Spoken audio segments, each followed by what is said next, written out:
Hello and welcome back to revise GCSE history.co.uk. This is the fifth and final video in the topic, the Indian Wars, and in this video today we're going to be looking at specifically the Battle of the Little Bighorn and General Custer. And we look very briefly at the Battle of the Little Bighorn in video 4 of the topic, so you may wish to go back to that if you're unsure of it. And the Battle of the Little Bighorn is a battle within the Great Sioux War, which was an Indian war in 1876 and 1877. So let's have a look at this in a bit more detail. So the US Army's plan.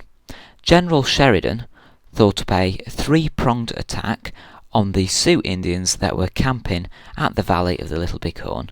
So this three-pronged attack said they would sort of approach them from three different angles and all meet together at the same time to attack the Sioux Indians at the Valley of the Little Bighorn. So in spring 1876 there were 7,000 Indians camping at the Little Bighorn, and the Army's orders were to round up or wipe out the Indians. So what were the three prongs of attack? We spoke about the three-pronged attack just a second ago, but what exactly were the three prongs? Well, the first was General Crook, the second prong was Colonel Gibbon, and the third prong was Generals Terry and Custer. And each general was to wait for the others before attacking the Indians. The idea was that each prong of attack could attack the Indians individually, because they didn't know there was 7,000. They thought there was less, but the idea was they could attack them individually, but that wasn't the plan. The plan was to wait for the others before attacking. Okay. So, let's have a look at George Armstrong Custer, who was, together with Terry, a prong of attack on the Indians at the Valley of the Little Bighorn. So, General Custer graduated bottom of his class at West Point Military Academy. He fought for the Union Army during the Civil War. He was court-martialed twice. He was tough and flamboyant. He was an experienced Indian fighter. He was hated by the Sioux and the Cheyenne, which are two Indian nations, for killing Black Kettle at the Battle of Washita. And he led surveyors and gold miners onto Sioux lands, breaking Fort Laramie Treaty in 1874. Okay, so General Custer in the Battle of the Little Bighorn, because some say that it is Custer's fault as to why the Indians were defeated at Little Bighorn. So let's have a look why that is. Well, Custer ignored orders to wait for the other generals and tried to attack the Indian camp early. So, as we've said, the idea was that there were three prongs of attack and that each prong would wait for the other generals before attacking. He ignored this and decided to attack the camp early. Custer attacked the Indians at the Valley of the Little Bighorn with 600 men and two other officers, which were Reno and Benteen. So, he only had 600 men.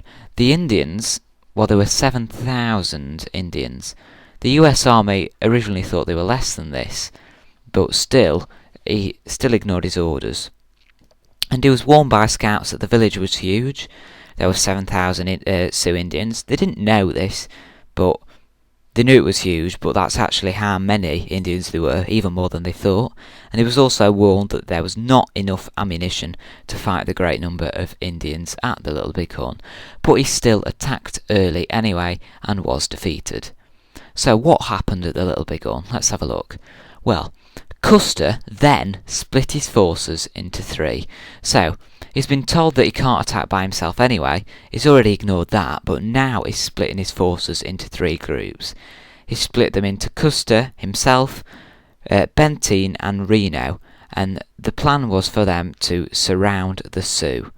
So he's splitting his forces into three in the hope of surrounding the Sioux Indians and attacking them successfully. So, this has previously been successful for Custer at River Washita, but this time his tactics did not work and he was defeated. Custer's men were tired after a long, hot ride to the battleground, but Custer would not let them rest. He split his forces and didn't wait for the other generals, a very foolish mistake. So, this is a question commonly asked by people, and it's a common exam question. Was Custer responsible for the defeat of the US Army at the Battle of the Little Bighorn? So, to answer this question, we'd do it in two parts. We'd say, what actions of Custer led to the defeat of the US Army, and what other reasons were there for the defeat of the US Army at Little Bighorn. So, Custer's actions. Custer was offered 180 extra men, he was offered reinforcements, and Gatling guns, but he refused them. So he was offered extra men and reinforcements, but he refused them. Custer also deliberately disobeyed his orders because he rode across the Wolf Mountains rather than circling around them. This meant that he had to march his men through the night, and he arrived at Little Bighorn a day early. This meant that the next day, because they'd been marching through the night, Custer's men and their horses were exhausted. Custer also arrived too early and did not wait for the other generals. So, Custer's actions, he pushed his men and his horses too hard. They were too tired to attack the Indians the next day. Custer also split his forces 3 ways to attack Indians and surround them. He sent men with Major Reno, Captain Benteen, and took some of his men himself further north. So these are 4 reasons why Custer was responsible for the defeat of the US Army at the Battle of the Little Bighorn. So let's have a look at some other reasons for the defeat. Why wasn't it Custer's fault then? So, the 3 columns of attack, the 3 prongs of attack, had no way of communicating with each other. So the plan was sort of flawed from the start. They couldn't communicate with each other. The US Army had not found out how many Indians there were at the Little Bighorn.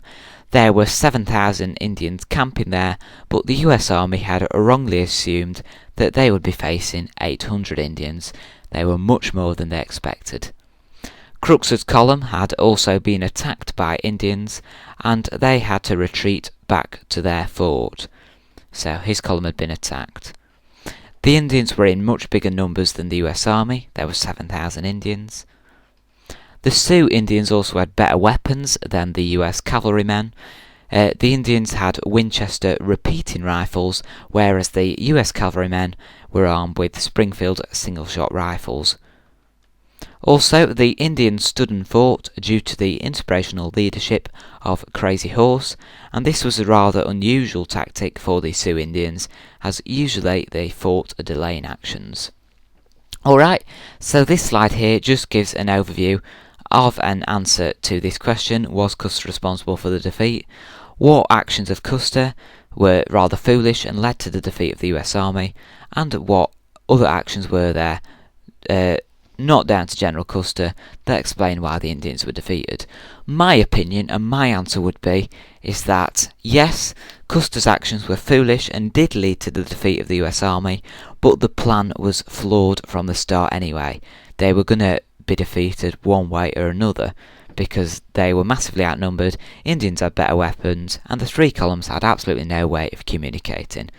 So, this slide here, quite a lot of information on it. You may need to go through it once or twice to make sure you're picking up the key points. Okay, so I've actually covered all of the knowledge we need to go over for this video today. So here are 4 quick questions based on the content of today's video. You might wish to pause the video here if you like. Quite a lot of information we've gone through, so doing these questions would make sure you've just picked up on the key points. So pause the video, scribble down some answers, then press play and we'll go through them together. Okay, so the answers. Question 1. What were the 3 prongs of attack on the Sioux Indians that were camping at the Little Bighorn? The 3 prongs of attack were, we've got General Crook,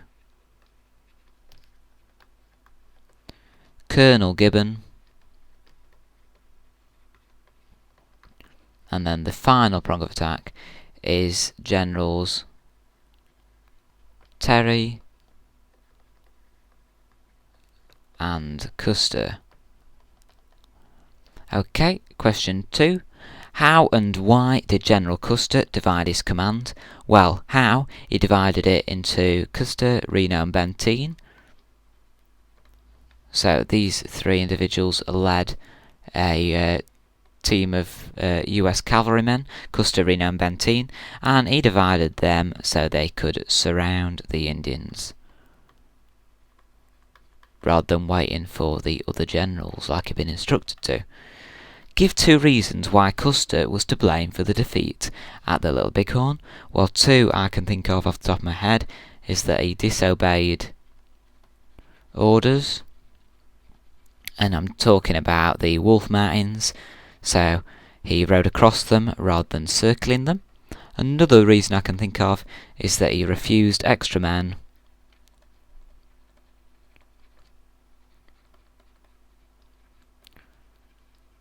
and Gatling guns.